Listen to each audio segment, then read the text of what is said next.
बहू के बेमिसाल मजाक। बहू का सास के साथ मस्ती करने का तरीका। प्रस्तावना। कभी कभी एक घर की खुशहाली उसकी छोटी छोटी बातों से बनती है। जहां हर किसी का दिल मिलकर एक जैसे भावनाओं और रिश्तों से बंधा होता है, वहीं कभी कभी रिश्तों में थोड़ी सी मस्ती और चटपटी हलचल भी जरूरी होती है।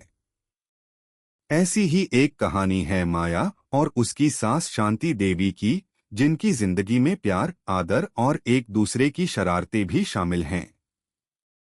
अगर आप अपनी माँ से प्यार करते हो और उनको हमेशा खुश देखना चाहते हो तो चैनल को सब्सक्राइब करो, लाइक करो, हर हर महादेव कमेंट करो। बहुत ही जल्द आपको खुशखबरी मिलेगी।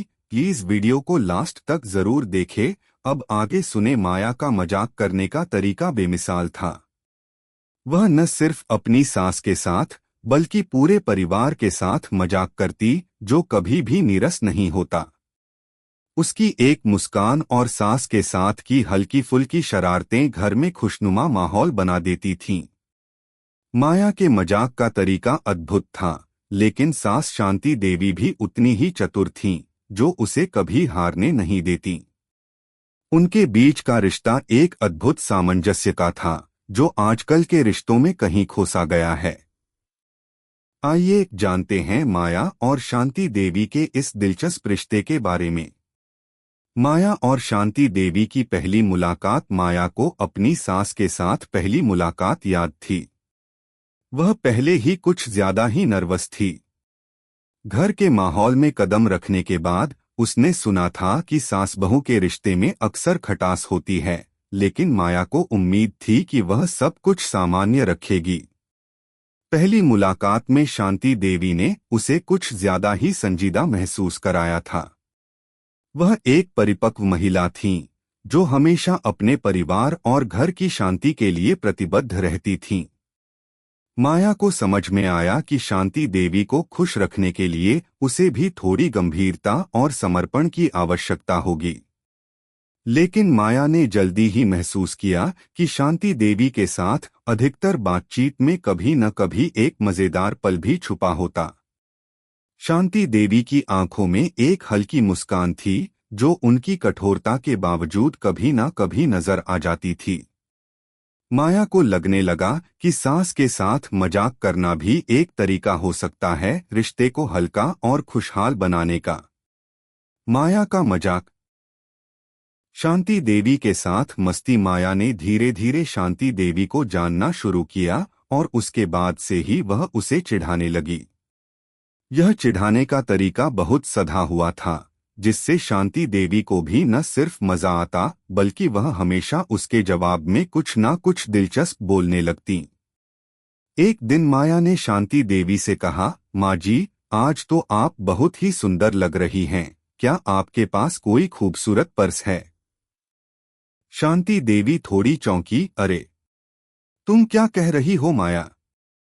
माया ने मुस्कराते हुए कहा, नहीं माँ जी, मैं तो बस यह पूछ रही थी कि शायद आपके पर्स में कोई हॉट ड्रेस हो, ताकि आप भी लिफ्ट में सवारी पर चढ़ सकें।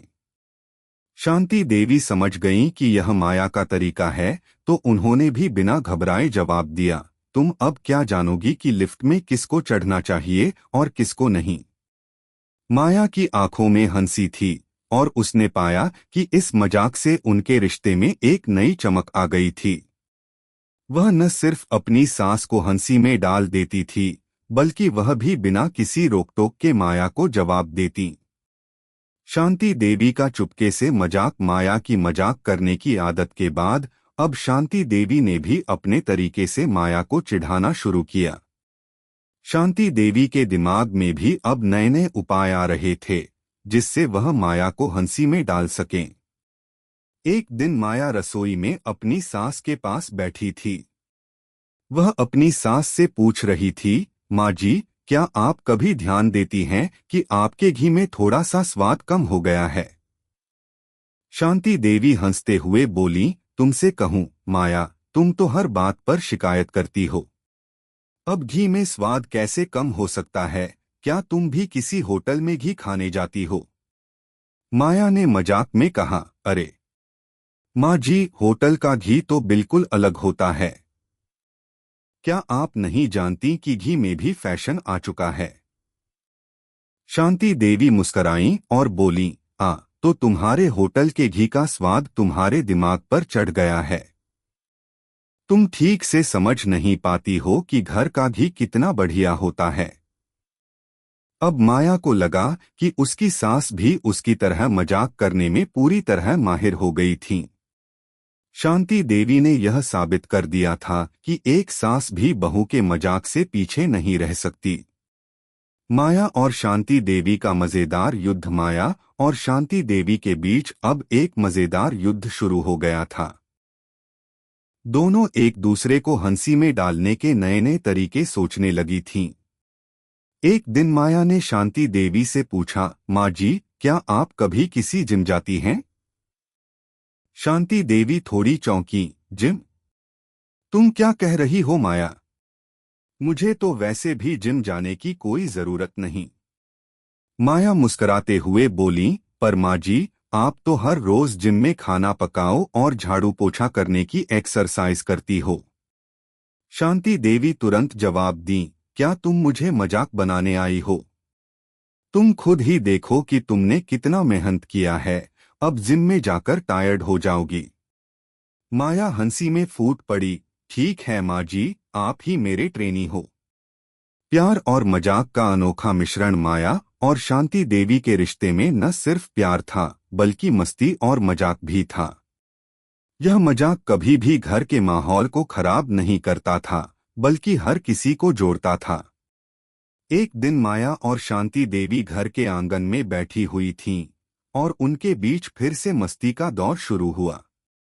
माया ने कहा, माँ जी, क्या आप जानती हैं कि अगर घर में इतना सुकून हो तो घर के बाहर भी सुकून मिलेगा? शांति देवी ने उसकी बातों का जवाब देते हुए कहा, सुकून तो हर किसी को चाहिए, लेकिन कभी कभी शरारत भी चाहिए होती है, तभी तो घर में हंसी खुशी रहती है। माया ने उसकी बात से सहमति जताई और दोनों हंसी में फूट पड़ी। माया और शांति देवी ने यह साबित कर दिया था कि रिश्तों में सिर्फ प्यार ही नहीं, बल्कि मस्ती भी जरूरी है।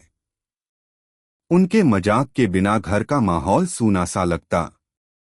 समाप्ति। माया और शांति देवी का रिश्ता सिर्फ एक सास बहू का रिश्ता नहीं था, बल्कि यह एक दोस्ती, विश्वास और खुशियों से भरा हुआ था। दोनों का मजाक करने का तरीका बेमिसाल था, और यह उनके रिश्ते को एक नई दिशा दे रहा था।